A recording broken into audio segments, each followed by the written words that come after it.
J'ai un regard très très très critique vis-à-vis de notre classe politique, qu'elle soit de droite ou de gauche.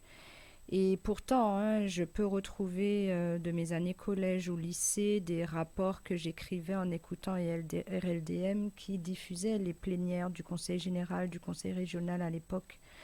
Ça remonte à plus de 20 ans et c'est vrai que j'ai ce sentiment qu'il y a peut-être une volonté, mais qu'il n'y a pas beaucoup d'ambition et on démissionne vite face à la première injonction coloniale ou peut-être au premier dessous de table. Ça, c'est une réalité.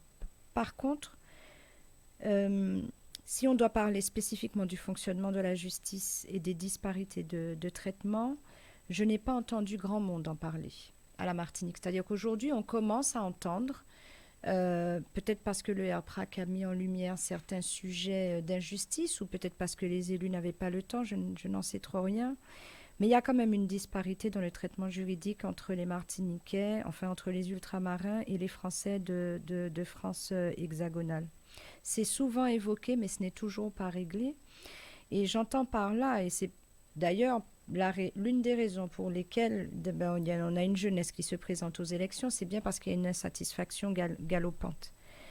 Sur la question des disparités de traitement, nous attendons de nos voeux, à défaut de pouvoir le faire nous-mêmes parce que nous ne sommes pas élus, nous attendons de nos voeux que nos députés et nos sénateurs fassent quand même une espèce d'analyse des rapports sur les disparités de traitement entre les juridictions, qu'elles soient en Outre-mer et à la Martinique.